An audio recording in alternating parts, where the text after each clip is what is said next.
Asi Hawdur Surah number 45 ke Al-Jasiyah. A'udhu billahi minash shaitanir rajim. Bismillahir rahmanir rahim. Rabbi israh li sadri wa yassir li amri wahlul 'uqdatam min lisani yafqahu qawli. Rabbi zidni ilma. Subhanaka la ilma lana illa ma 'allamtana innaka antal alimul hakim. Hamim tanzilul kitab minallahil azizil hakim. إن في السماوات والأرض لآيات للمؤمنين وفي خلقكم وما يبث من دابة آيات لقوم يوقنون حاميم لايرك أسي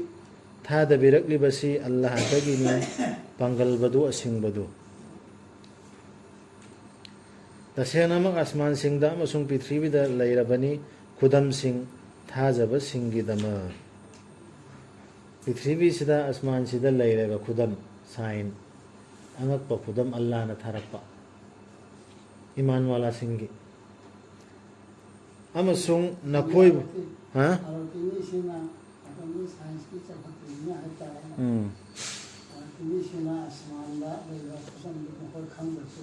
कोना दी खान कने बात ना नहीं इसी आसमान से खतने इंद्रमान high high वाली कुरान से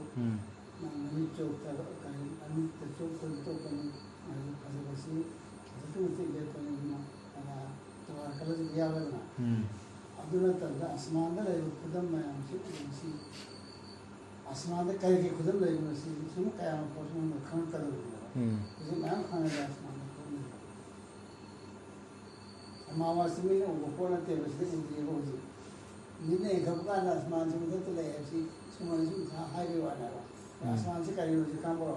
और खाना करने हाईवे को खुदा मन से की वो आसमान का जो था बहुत कार है वो है आसमान ये बोलते हैं सिदरतुल मुंतहा दगी इसिंग ला ए इसिंग से इंपोर्ट ने है से होजिक तक खंगी था मानी के मांगदा साइंस ना सिनि खंगी इसी अमत इसिंग से इंपोर्ट तौर अपनी दुनिया के नत्ते है सोच तक हम साइंस प्रूफ तौर ये बंगाई थी जिल बुदो अमसुंग नखोइबो सेम्बी खिबा खुसेमदा अम नखोइ सेम खि खुसेम सजु खुदम लैरे अमसुंग अल्लाह ना चाइथोक्तुना थमख्रिबा लेंग ओत्तुना चतलिबा जीव सिंगदा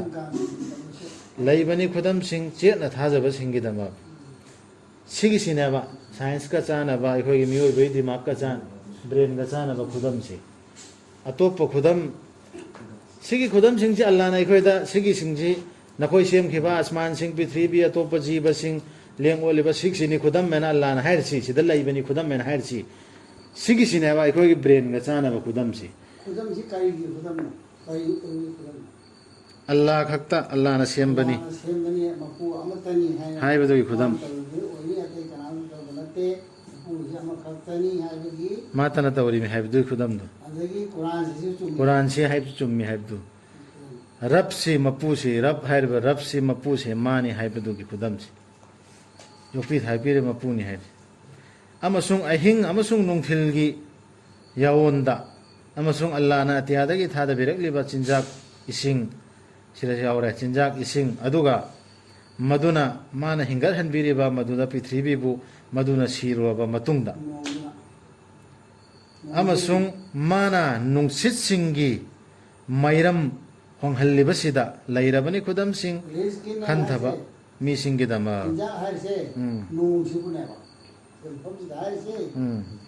नु आयाबी मादुगी दुना रिजकुना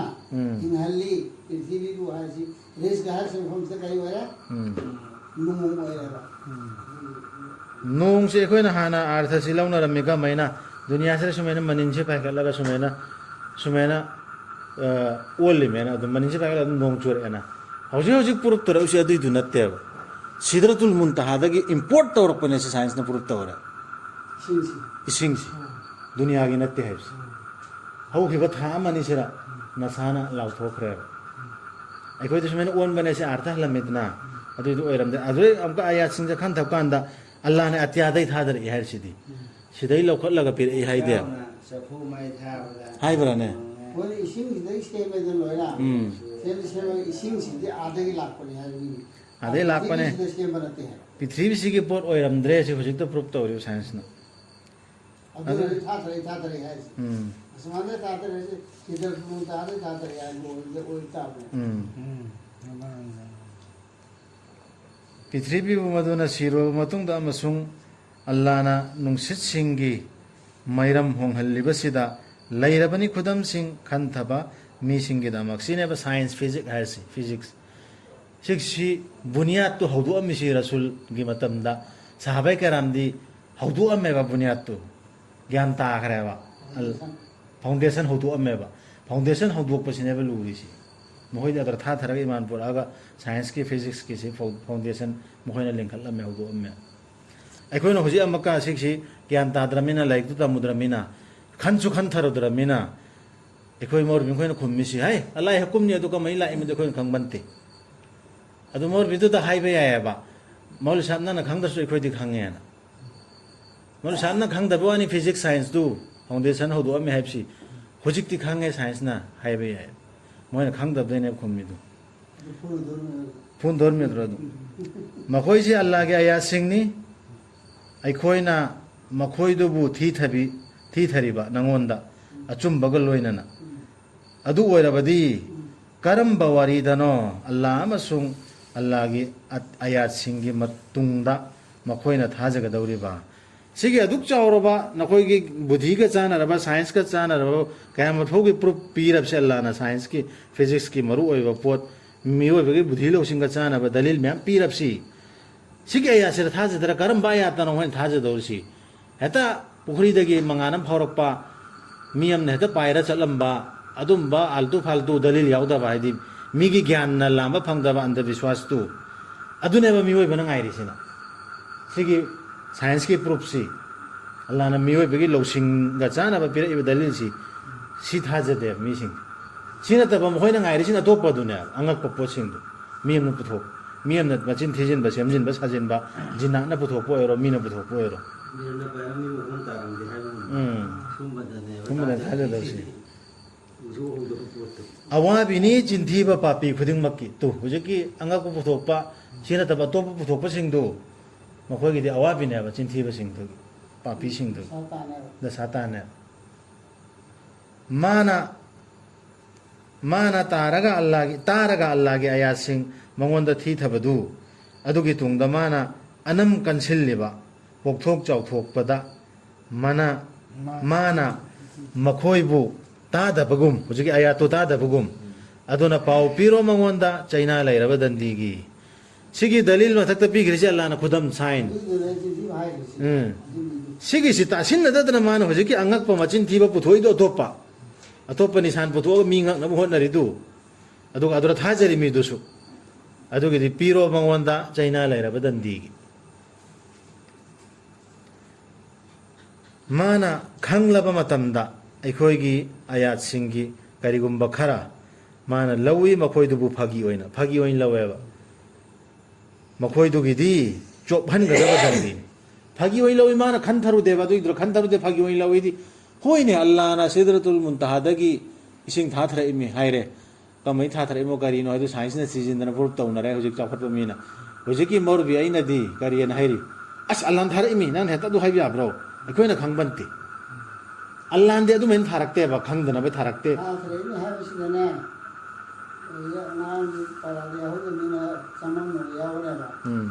ꯃꯗꯨꯗꯒꯤ ꯃꯅꯤꯟ ꯄꯨꯈꯠꯂꯒ ꯇꯥꯔꯛꯏꯅꯤ ꯑꯗꯨꯒ ꯅꯣꯡꯁꯤ ꯆꯨꯔꯤꯅꯤ ꯍꯥꯏꯕꯗꯤ ꯗꯨꯅꯤꯌꯥꯒꯤ ꯋꯥꯅꯦꯕ ꯑꯗꯨꯗꯤ ꯑꯍꯥꯟꯕ ꯑꯁꯦꯡꯕ ꯊꯥꯔꯛꯄꯁꯤ ꯑꯥꯗꯒꯤꯅꯦꯕ ꯑꯍꯥꯟꯕ ꯊꯥꯔꯛꯄꯁꯤ ꯗꯨꯅꯤꯌꯥ ꯁꯦꯝꯕ ꯃꯇꯝꯗ ꯗꯨꯅꯤꯌꯥꯁꯤ ꯄ꯭ꯔꯤꯊꯤꯕꯤꯁꯤꯗ ꯂꯣꯏ ꯇꯤꯟꯀꯥꯡ ꯑꯃ ꯂꯣꯏ ꯁꯦꯝꯃꯦ ꯍꯥꯏꯔꯗꯅ ꯁꯤꯁꯦ ꯑꯁꯤ ꯁꯦꯝꯕ ꯀꯥꯟꯗ ꯁꯦꯝꯈꯤꯕ ꯅꯠꯇꯦꯕ ꯑꯥꯗꯒꯤ ꯂꯥꯛꯄ ꯑꯗꯨꯒꯤ ꯄ꯭ꯔꯨꯞꯇꯨ ꯑꯜꯂꯥꯍꯅ ꯄꯤꯔꯤꯁꯤ ꯗꯂꯤꯜ ꯄꯤꯔꯤꯁꯤ ꯃꯤꯑꯣꯏꯕꯒꯤ ꯕꯨꯙꯤꯗ ꯒ꯭ꯌꯥꯟ ꯇꯥꯕ ꯗꯂꯤꯜꯗꯨꯅꯦ ꯄꯤꯔꯤꯁꯤ ꯈꯟꯊꯕꯗ ꯑꯜꯂꯥꯍꯅ ꯇꯧꯔꯛꯏꯃꯤ ꯁꯃꯨꯗ꯭ꯔ ꯑꯣꯏꯔꯤꯁꯤ ꯏꯁꯤꯡꯗꯨ ꯂꯥꯛꯄ ꯅꯠꯇ꯭ꯔꯣ ꯏꯁꯤꯡꯗꯨ ꯂꯥꯛꯇꯅ ꯁꯃꯨꯗ꯭ꯔ ꯀꯔꯤ ꯑꯣꯏꯗꯣꯏꯅꯣ ꯍꯥꯟꯅ ꯂꯥꯛꯈꯤꯕꯁꯦ ꯑꯗꯨꯅꯦ ꯍꯥꯟꯅ ꯂꯥꯛꯄꯤ ꯄꯥꯔꯤ ꯄꯨꯔꯤꯒꯤ ꯋꯥꯔꯤꯁꯦ ꯑꯗꯨꯅꯦꯕ ꯁꯤꯗ ꯃꯨꯟꯅꯔ ꯂꯥꯛꯏ ꯁꯤꯅꯤ ꯍꯥꯏꯁꯤ ꯃꯅꯥꯅ ꯍꯥꯏꯔꯤ ꯃꯥꯅ ꯂꯧꯏ ꯃꯈꯣꯏꯗꯨ ꯐꯥꯒꯤ ꯑꯣꯏꯅ ꯃꯈꯣꯏꯗꯨꯒꯤꯗꯤ ꯆꯣꯞꯍꯟꯒꯗꯕ ꯗꯟꯗꯤꯅꯤ ꯍꯧꯖꯤꯛꯀꯤ ꯑꯗꯨ ꯉꯛꯑꯕ ꯑꯩꯈꯣꯏꯒꯤ ꯕꯨꯙꯤꯗ ꯍꯖꯝ ꯑꯣꯏꯒꯗꯕ ꯄꯣꯠ ꯈꯟꯊꯕꯗ ꯄꯤꯔꯛꯏꯕ ꯗꯂꯤꯜꯁꯤ ꯁꯤꯒꯤ ꯑꯌꯥꯠꯁꯤ ꯐꯥꯒꯤ ꯑꯣꯏꯅ ꯂꯧꯕꯁꯤꯡꯗꯨ ꯐꯥꯒꯤ ꯑꯣꯏꯅ ꯂꯧꯔꯤꯕ ꯁꯥꯟꯅꯄꯣꯠ ꯇꯧꯅ ꯑꯗꯨ ꯈꯟꯊꯗꯕ ꯊꯤꯖꯤꯜꯂꯨꯗꯕ ꯈꯟꯊꯔꯨꯗꯕ ꯑꯦ ꯃꯥꯅꯤ ꯑꯜꯂꯥꯍꯅ ꯇꯧꯔꯤ ꯌꯥꯔꯦ ꯅꯪꯅ ꯈꯪꯒꯗꯕ ꯅꯠꯇꯦ ꯑꯗꯨ ꯀꯔꯥꯅ ꯇꯧꯗ꯭ꯔꯣ ꯑꯗꯨꯃꯥꯏꯅ ꯐꯥꯒꯤ ꯑꯣꯏꯅ ꯂꯧꯔꯤ ꯃꯤꯁꯤꯡꯗꯨ ꯑꯗꯨ ꯀꯤꯒꯗꯝꯃꯤ ꯈꯟꯊꯒꯗꯝꯃꯦꯕ ꯅꯩꯅꯒꯗꯝꯃꯦ ꯇꯝꯒꯗꯝꯃꯦ ꯃꯈꯣꯏꯒꯤ ꯃꯃꯥꯡꯗ ꯂꯩꯔꯦ ꯖꯍꯟꯅꯝ ꯃꯆꯤꯟ ꯊꯤꯕ ꯃꯤꯁꯤꯡꯗꯨꯁꯨ ꯂꯣꯏ ꯄꯨꯟꯈ꯭ꯔꯦꯀꯣ ꯃꯈꯣꯏꯒꯤ ꯃꯥꯡꯗ ꯂꯩꯔꯦ ꯖꯍꯟꯅꯝ ꯀꯥꯟꯅꯍꯜꯂꯔꯣꯏ ꯃꯈꯣꯏꯗ ꯃꯈꯣꯏꯅ ꯇꯥꯟꯁꯤꯟꯈꯤꯕꯗꯨꯅ ꯀꯔꯤ ꯑꯃꯠꯇ ꯅꯠꯇ꯭ꯔꯒ ꯃꯈꯣꯏꯅ ꯑꯜꯂꯥꯍꯕꯨ ꯊꯝꯂꯒ ꯃꯤꯆꯪꯁꯤꯡ ꯑꯣꯏꯅ ꯂꯧꯈꯤꯕꯁꯤꯡꯗꯨꯅ ꯀꯔꯤ ꯑꯃꯠꯇ ꯃꯈꯣꯏꯒꯤꯗꯤ ꯑꯆꯧꯕ ꯗꯟꯗꯤꯅꯤ ꯋꯥꯂꯤ ꯑꯣꯏꯔꯣ ꯃꯨꯔꯤꯠ ꯑꯣꯏꯔꯣ ꯍꯧꯖꯤꯛꯀꯤ ꯑꯉꯛꯄ ꯑꯃ ꯄꯨꯊꯣꯛꯑꯒ ꯁꯤ ꯅꯠꯇꯕ ꯑꯉꯛꯄ ꯑꯃ ꯄꯨꯊꯣꯛꯑꯒ ꯇꯧꯔꯤꯕ ꯃꯤꯆꯪꯁꯤꯡꯗꯣ ꯃꯥꯟꯅꯔꯤꯕꯁꯤꯡꯗꯨ ꯊꯥꯖꯗꯅ ꯑꯟꯙ ꯕꯤꯁ꯭ꯋꯥꯁꯁꯤꯡꯗ ꯗꯂꯤꯜ ꯌꯥꯎꯗꯕ ꯄꯣꯠꯁꯤꯡꯗ ꯑꯗꯨꯒꯤ ꯃꯤꯁꯤꯡꯗꯨ ꯆꯞ ꯃꯥꯟꯅꯗꯧꯔꯤ ꯑꯥꯗꯁꯨ ꯍꯦꯠꯅꯔꯗꯤꯗꯅ ꯅꯪꯅ ꯃꯥꯡꯍꯜꯂꯤꯃꯤ ꯃꯥꯅ ꯃꯥꯡꯍꯜꯂꯤꯃꯤꯅ ꯃꯁꯤ ꯀꯨꯔꯥꯟꯁꯤ ꯂꯝꯖꯤꯡꯅꯤ ꯑꯗꯨꯒ ꯃꯈꯣꯏꯒꯤ ꯔꯕꯀꯤ ꯑꯌꯥꯠꯁꯤꯡꯗ ꯊꯥꯖꯗꯕꯁꯤꯡ ꯃꯈꯣꯏꯒꯤꯗꯤ ꯑꯀꯟꯕ ꯗꯟꯗꯤꯅꯤ ꯆꯩꯅꯥ ꯂꯩꯔꯕ ꯁꯤ ꯀꯨꯔꯥꯟꯁꯤꯅꯦꯕ ꯂꯝꯖꯤꯡꯁꯤ ꯗꯨꯅꯤꯌꯥꯒꯤꯁꯨ ꯑꯈꯤꯔꯠꯀꯤꯁꯨ ꯂꯝꯖꯤꯡ ꯑꯣꯏꯗꯧꯔꯤꯁꯤ ꯁꯤ ꯀꯨꯔꯥꯟꯁꯤꯅꯦꯕ ꯑꯂꯤꯝ ꯍꯥꯏꯔꯤ ꯆꯩꯅꯥ ꯂꯩꯔꯕ ꯗꯟꯗꯤꯅꯦ ꯑꯜꯂꯥꯍꯅꯅꯤ ꯅꯈꯣꯏꯒꯤ ꯅꯈꯥ ꯄꯣꯜꯍꯟꯕꯤꯔꯤꯕꯗꯨ ꯁꯃꯨꯗ꯭ꯔꯕꯨ ꯁꯤꯗ ꯑꯃꯨꯛꯀ ꯂꯥꯛꯑꯦ ꯑꯜꯂꯥꯍꯒꯤ ꯑꯌꯥꯠꯁꯤꯡꯁꯤ ꯒ꯭ꯌꯥꯟ ꯇꯥꯅꯕꯅꯤ ꯍꯥꯏꯕꯗꯨ ꯗꯂꯤꯜ ꯑꯃꯨꯛꯀ ꯄꯤꯔꯛꯑꯦ ꯍꯥꯏꯗꯤ ꯃꯤꯑꯣꯏꯕꯒꯤ ꯕꯨꯙꯤꯒꯅꯦ ꯂꯥꯝꯕ ꯐꯪꯍꯜꯂꯦ ꯍꯥꯏꯕ ꯑꯜꯂꯥꯍꯅꯅꯤ ꯅꯈꯣꯏꯒꯤ ꯅꯈꯥ ꯄꯣꯜꯍꯟꯕꯤꯔꯤꯕꯗꯨ ꯁꯃꯨꯗ꯭ꯔꯕꯨ ꯖꯍꯥꯖꯁꯤꯡ ꯆꯠꯄ ꯌꯥꯅꯕ ꯃꯗꯨꯗ ꯑꯜꯂꯥꯍꯒꯤ ꯍꯨꯀꯨꯝꯗ ꯑꯗꯨꯒ ꯅꯈꯣꯏꯅ ꯊꯤꯖꯅꯕ ꯃꯥꯒꯤ ꯍꯥꯏꯗꯤ ꯑꯜꯂꯥꯍꯒꯤ ꯃꯔꯥꯡ ꯀꯥꯏꯔꯕ ꯊꯧꯖꯥꯜ ꯑꯗꯨꯒ ꯅꯈꯣꯏꯅ ꯑꯣꯏꯖꯔꯛꯅꯕ ꯇꯧꯕꯤꯃꯜ ꯈꯪꯕꯁꯤꯡ ꯁꯤꯡꯗꯨꯒꯤ ꯆꯥꯡꯗꯨꯒ ꯃꯈꯣꯏꯒꯤ ꯄꯣꯠꯇꯨꯒ ꯃꯥꯟꯅꯔꯒ ꯑꯗꯨ ꯇꯧꯔꯒ ꯉꯁꯥꯏ ꯄꯣꯠꯂꯤꯗꯣ ꯑꯗꯨꯒꯤꯗꯣ ꯑꯜꯂꯥꯍꯅ ꯑꯗꯨ ꯏꯟꯇꯦꯂꯤꯖꯦꯟꯁꯇꯨ ꯃꯥꯟꯅꯍꯜꯂꯣꯏꯒꯦꯗꯤ ꯉꯝꯃꯤꯅꯦꯕ ꯑꯗꯨꯅꯤ ꯑꯜꯂꯥꯍꯒꯤ ꯍꯨꯀꯨꯝꯗꯩꯅꯤ ꯍꯥꯏ ꯁꯤꯒꯤꯁꯦ ꯑꯩꯅ ꯁꯨꯝ ꯍꯣꯏꯁꯤ ꯏꯁꯤꯡꯁꯤ ꯇꯥꯎꯔꯤꯁꯤ ꯇꯥꯎꯍꯟꯗ꯭ꯔ ꯂꯣꯏꯔꯦ ꯁꯤꯒꯤ ꯀꯨꯔꯥꯟ ꯃꯁꯥ ꯄꯨꯝꯕꯁꯤ ꯁꯨꯝꯕ ꯑꯌꯥꯠꯁꯤ ꯁꯨꯝ ꯊꯦꯡꯅꯔꯛꯄꯗꯅꯦ ꯍꯧꯖꯤꯛꯀꯤ ꯑꯌꯥꯠꯁꯤ ꯁꯨꯝꯕꯁꯤ ꯊꯦꯡꯅꯔꯛꯄ ꯀꯥꯟꯗ ꯔꯕꯁꯤꯒꯤ ꯑꯥꯔꯊꯁꯤ ꯌꯣꯛꯄꯤ ꯊꯛꯄꯤꯕ ꯃꯄꯨꯅ ꯑꯩꯈꯣꯏꯅ ꯏꯂꯥꯏ ꯂꯥꯏꯅ ꯍꯜꯂꯤꯁꯤ ꯔꯕꯁꯤꯒꯤ ꯑꯥꯔꯊꯁꯨ ꯆꯦꯟꯗ꯭ꯔ ꯑꯗꯨꯝ ꯁꯤꯒꯤ ꯑꯌꯥꯠꯁꯤꯗ ꯍꯥꯏꯗꯤ ꯔꯕꯁꯤ ꯃꯥꯅꯅꯦꯕ ꯂꯣꯏꯅ ꯍꯧꯖꯤꯛꯀꯤ ꯅꯈꯣꯏ ꯅꯈꯥ ꯄꯣꯜꯍꯜꯂꯤꯕ ꯍꯤ ꯑꯗꯨꯗꯒꯤ ꯅꯨꯡꯁꯤꯠꯁꯤꯅ ꯃꯥꯏꯀꯩ ꯀꯩꯗꯧꯍꯜꯂꯤꯕ ꯑꯗꯨꯗꯒꯤ ꯄꯥꯝꯕꯤ ꯍꯧꯒꯠꯍꯜꯂꯛꯏꯕ ꯁꯤ ꯑꯜꯂꯥꯍ ꯈꯛꯇꯅꯅꯦꯕ ꯌꯣꯛꯏꯕ ꯁꯤꯜ ꯂꯥꯡꯉꯤ ꯄꯨꯝꯕꯁꯤ ꯁꯤꯅꯦ ꯔꯕ ꯍꯥꯏꯔꯤꯁꯤ ꯁꯤꯗ ꯑꯩꯈꯣꯏꯅ ꯁꯤꯗ ꯔꯕꯁꯤꯒꯤ ꯑꯦꯒꯦꯟꯁꯇ ꯑꯩꯈꯣꯏꯅ ꯕꯨꯠ ꯄꯨꯔꯤꯁꯤꯅ ꯊꯃꯣꯏꯗ ꯃꯛꯀꯥꯒꯤ ꯃꯈꯣꯏꯅ ꯕꯨꯠ ꯄꯨꯔꯝꯕꯒꯨꯝꯅ ꯃꯛꯀꯥꯒꯤꯗꯤ ꯁꯒꯥꯗ ꯆꯠꯄꯤ ꯖꯦꯞꯇ ꯍꯥꯞꯄꯦꯅ ꯋꯥꯔꯤ ꯃꯌꯥꯝ ꯁꯤꯖꯤꯜꯂꯦꯗꯅ ꯑꯩꯈꯣꯏꯁꯨ ꯑꯗꯨꯝꯕ ꯕꯨꯠ ꯃꯌꯥꯝ ꯄꯨꯏꯌꯦꯕ ꯑꯩꯒꯤ ꯏꯆꯥꯁꯦ ꯑꯩꯅ ꯍꯧꯖꯤꯛꯅꯦ ꯁꯦꯝꯅꯕꯅꯦ ꯍꯣꯠꯅꯔꯦ ꯃꯥꯁꯤ ꯗꯣꯛꯇꯔ ꯑꯣꯏꯍꯜꯂꯒ ꯃꯥꯒꯤ IAS ꯑꯣꯏꯍꯜꯂꯒ ꯃꯥꯁꯤꯅ ꯑꯩ ꯃꯥꯒꯤ ꯍꯤꯡꯅꯕꯒꯤ ꯂꯝꯕꯤ ꯑꯃꯁꯨ ꯑꯣꯏꯔꯦ ꯑꯩꯉꯣꯟꯗꯁꯨ ꯃꯇꯦꯡ ꯄꯥꯡꯗꯧꯔꯦ ꯂꯩꯀꯥꯏꯁꯤꯗꯁꯨ ꯃꯇꯦꯡ ꯄꯥꯡꯗꯧꯔꯦ ꯁꯣꯁꯥꯏꯇꯤꯗꯁꯨ ꯆꯥꯎꯈꯠꯄ ꯑꯣꯏꯗꯧꯔꯦꯅ ꯕꯨꯠ ꯑꯃ ꯁꯦꯝꯃꯦꯕ ꯑꯩ ꯊꯃꯣꯏꯗ ꯁꯦꯝꯗ꯭ꯔꯣ ꯊꯥꯖꯕ ꯑꯃ ꯆꯤꯡꯅꯕ ꯑꯃ ꯎꯝꯃꯤꯠ ꯑꯃ ꯁꯦꯝꯕꯗꯨ ꯊꯥꯖꯕ ꯑꯃ ꯑꯗꯨꯅꯁꯨ ꯑꯜꯂꯥꯍꯒꯤ ꯀꯔꯤ ꯌꯥꯎꯗ꯭ꯔꯒꯗꯤ ꯑꯣꯔꯗꯔ ꯑꯜꯂꯥꯍꯒꯤ ꯊꯥꯖꯕ ꯍꯨꯀꯨꯝ ꯑꯃ ꯌꯥꯟꯁꯤꯟꯗ꯭ꯔꯗꯤ ꯑꯩꯒꯤ ꯃꯅꯨꯡꯗ ꯑꯩꯅ ꯕꯨꯠ ꯑꯃ ꯁꯦꯝꯃꯦ ꯑꯗꯨꯁꯨ ꯑꯜꯂꯥꯍ ꯀꯥꯎꯊꯣꯛꯀꯅꯣ ꯑꯗꯨꯒꯤꯗꯨ ꯂꯣꯏ ꯆꯤꯡꯉꯦꯕ ꯔꯕ ꯍꯥꯏ ꯑꯩꯅ ꯁꯤꯜꯂꯤꯕ ꯄ꯭ꯂꯥꯟꯗꯨ ꯑꯗꯨꯅ ꯍꯦꯛꯇ ꯑꯣꯏꯅꯦꯅ ꯈꯜꯂꯨꯅꯣ ꯑꯗꯨꯒꯤ ꯄꯣꯠꯇꯨꯅꯁꯨ ꯑꯜꯂꯥꯍꯒꯤ ꯊꯧꯖꯥꯜ ꯌꯥꯎꯗ꯭ꯔꯗꯤ ꯁꯨꯡꯖ ꯌꯥꯔꯣꯏꯕ ꯑꯗꯨꯅꯁꯨ ꯍꯧꯖꯤꯛꯀꯤ ꯔꯕꯁꯤ ꯔꯕ ꯍꯥꯏꯔꯤꯕ ꯃꯄꯨꯁꯤ ꯀꯥꯎꯔꯣꯏꯗꯕ ꯍꯧꯖꯤꯛꯀꯤ ꯄ꯭ꯂꯥꯟꯗꯨꯗꯁꯨ ꯀꯌꯥ ꯌꯧꯈ꯭ꯔꯃ ꯑꯗꯨꯒ ꯃꯥꯅ ꯅꯈꯣꯏꯒꯤ ꯅꯈꯥ ꯄꯣꯜꯍꯟꯕꯤꯕꯅꯤ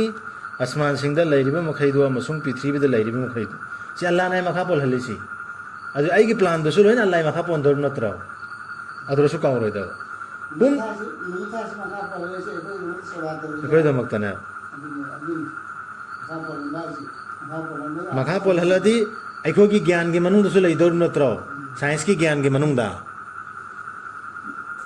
ꯄꯨꯝꯅꯃꯛꯇꯨ ꯃꯉꯣꯟꯗꯒꯤꯅꯤ ꯑꯜꯂꯥꯍꯗꯒꯤꯅꯤ ꯇꯁꯦꯡꯅꯃꯛ ꯃꯗꯨꯗ ꯂꯩꯔꯕꯅꯤ ꯈꯨꯗꯝꯁꯤꯡ ꯋꯥꯈꯜ ꯈꯟꯊꯕ ꯃꯤꯁꯤꯡꯒꯤ ꯁꯤꯅꯦꯕ ꯗꯂꯤꯜ ꯍꯥꯏꯔꯤꯁꯤ ꯑꯉꯛꯄ ꯁꯥꯏꯟꯁꯀꯤ ꯑꯜꯂꯥꯍꯒꯤ ꯑꯩꯈꯣꯏꯒꯤ ꯕ꯭ꯔꯦꯟꯒ ꯆꯥꯅꯕ ꯍꯥꯏꯌꯨ ꯑꯣ ꯃꯨꯍꯝꯃꯗ ꯁꯜꯂꯜꯂꯥꯍꯨ ꯑꯂꯩꯍꯤ ꯋꯁꯜꯂꯝ ꯊꯥꯖꯕꯁꯤꯡꯗ ꯅꯣꯡꯃꯗꯤ ꯑꯜꯂꯥꯍꯒꯤ ꯅꯨꯃꯤꯠꯁꯤꯡꯗꯨ ꯂꯥꯛꯀꯅꯤ ꯍꯥꯏꯕꯒꯤ ꯑꯁꯥ ꯇꯧꯗꯕꯁꯤꯡꯗꯨꯕꯨ ꯉꯥꯛꯄꯤꯅꯕ इमानुअल अखोइदा हाइरिमी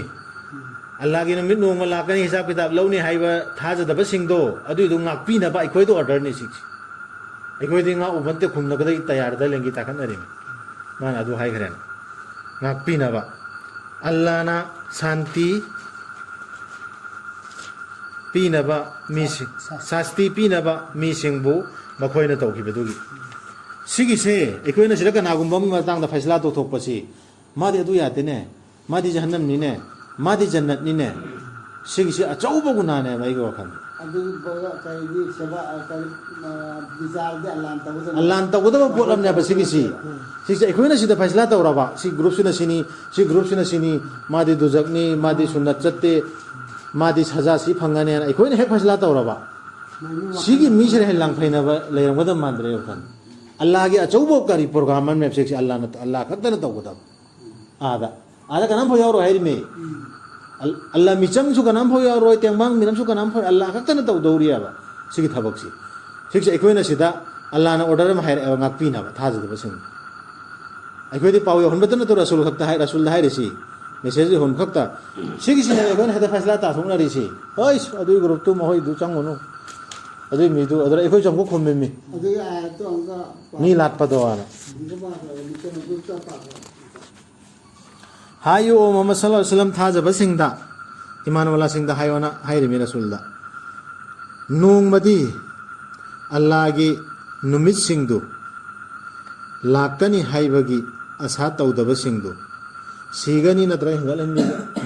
हिसाब तौनी हाइबदु अदु थाजदब सिंगदुबु ngakpinaba थाजदुदा थाजबा नबगो अखुम नतिबि पाउफुमसन पियो ngakpinaba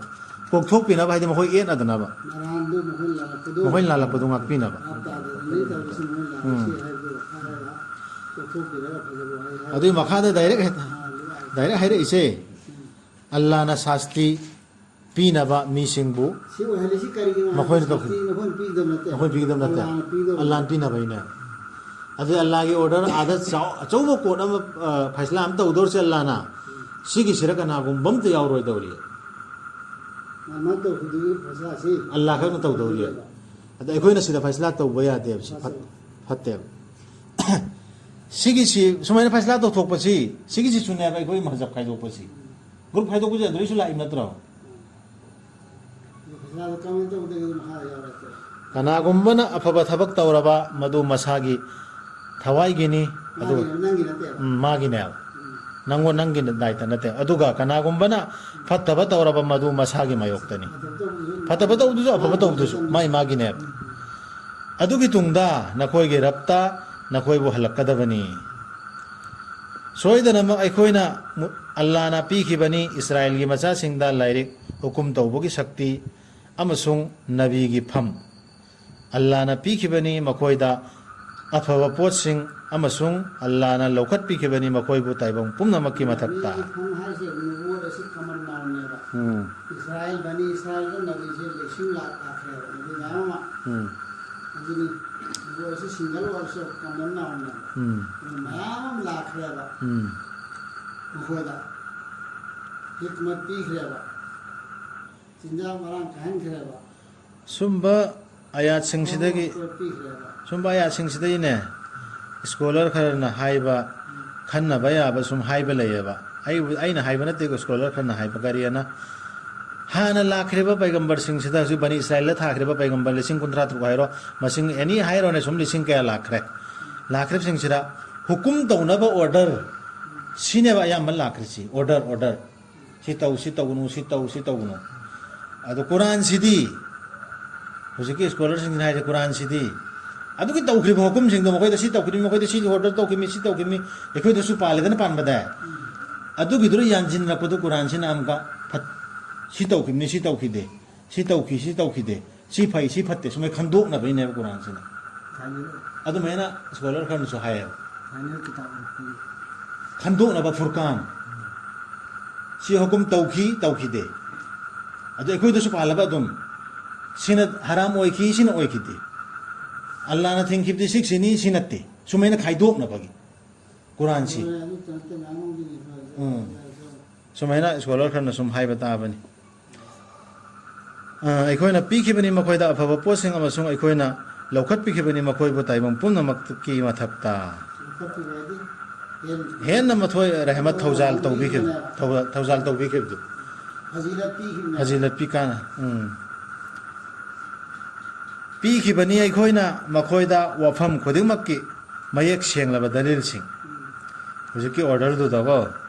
ꯑꯗꯨꯕꯨ ꯃꯈꯣꯏꯅ ꯃꯣꯠ ꯈꯦꯠꯅꯈꯤꯕ ꯅꯠꯇꯦ ꯃꯈꯣꯏꯗ ꯒ꯭ꯌꯥꯟꯗꯨ ꯂꯥꯛꯈ꯭ꯔꯕ ꯃꯇꯨꯡꯗ ꯅꯠꯇꯅ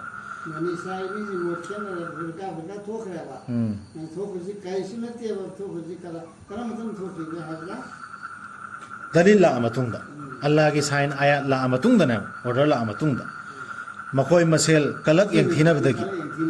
ꯇꯁꯦꯡꯅꯃꯛ ꯅꯪꯒꯤ ꯔꯕꯅ ꯋꯥꯌꯦꯟꯕꯤꯒꯅꯤ ꯃꯈꯣꯏꯒꯤ ꯃꯔꯛꯇ ꯍꯦꯟꯒꯠꯍꯟꯕꯤꯒꯗꯕ ꯅꯨꯃꯤꯠꯇ ꯃꯈꯣꯏꯅ ꯃꯣꯠ ꯈꯦꯠꯅꯈꯤꯕꯒꯤ ꯃꯇꯥꯡꯗ ꯃꯊꯛꯀꯤ ꯑꯌꯥꯠꯇꯨꯒ ꯆꯞ ꯆꯥꯅ ꯍꯜꯂꯨꯁꯤ ꯁꯤꯒꯤꯁꯤ ꯌꯥꯔꯦ ꯁꯤꯒꯤꯁꯤ ꯃꯊꯛꯀꯤ ꯑꯌꯥꯠꯁꯤꯒꯤ ꯇꯞꯁꯤꯔꯅꯦ ꯁꯤꯒꯤꯁꯤ ꯑꯩ ꯋꯥꯈꯟꯗ ꯍꯥꯏꯌꯣ ꯃꯣꯍꯝꯃꯗ ꯊꯥꯖꯕꯁꯤꯡꯗ ꯍꯥꯏꯗꯤ ꯃꯈꯣꯏꯗꯨ ꯉꯥꯛꯄꯤꯅꯕ ꯍꯥꯏꯕꯗꯨ ꯍꯥꯏꯗꯤ ꯈꯨꯝꯅꯒꯅꯨ ꯍꯥꯏꯕ ꯃꯈꯣꯏꯗ ꯐꯠꯋꯥ ꯄꯤꯒꯅꯣꯕ ꯅꯪ ꯑꯗꯨꯅꯤ ꯍꯔꯥꯝꯅꯤ ꯑꯗꯨ ꯖꯀꯤꯅꯤ ꯄꯤꯒꯅꯨ ꯍꯥꯏꯕꯗꯨ ꯑꯗꯨꯒꯤ ꯀꯂꯛ ꯌꯦꯡꯊꯤꯅꯕꯒꯤ ꯌꯦꯠꯅꯕ ꯐꯠꯋꯥ ꯄꯤꯅꯕꯗꯨ ꯅꯪꯗꯤ ꯑꯗꯨꯅꯤ ꯌꯦꯠꯅꯕꯗꯨ ꯁꯤꯒꯤꯁꯤꯅꯦꯕ ꯐꯤꯔꯀꯥꯁꯤ ꯍꯥꯏꯔꯝꯕ ꯂꯩꯇꯦ ꯁꯤꯅꯦꯕ ꯐꯤꯔꯀꯥꯁꯤ ꯀꯂꯛ ꯌꯦꯡꯊꯤꯅꯕꯗꯒꯤ 마디 하나피니 마디 산피니 마디 알레디스니야나 양티납들이 또 하이나리지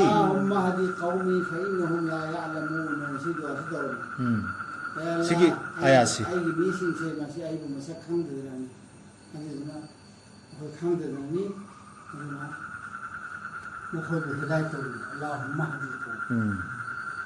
시라sul 도와 떠오릅니다. 아도 아이코이도 이제 갈라게 되나보다기 갈라게 되나보다이나 매번 훈나리시 아도 훈납두나 아이코이도 피르카도 이만웅들 레이래 kokpiba ngakpiba haibdo aikoida chende adu firka du marakta dum ta da leire aina miyanda nangde du firka ne che ai chu firka da leire allah na haidu indramen adugi tungda aikoina thambi khibani nangbu o muhammad sallallahu alaihi wasallam wafam dugi sariyat amada aduna madugi tung illu khangdaba singi apam bagi tung illu nu sida pharaba apung pharaba तसेंगनमक मखोइना कैदौनुंगदसु कानहनबा ngamloi nangbu Allah gi mayokta kari amatta sisu yam khanthabe aba yani तसेंगनमक aranba tauba singdi amana amagi michang singni aduga Allah na chumna chachaba singi michangni sibodo tawsi yare aranba tauba sing duna natraga afaba tauba sing du go ro duna kainong da kana su mahan su ngam moisa Allah na dum haibane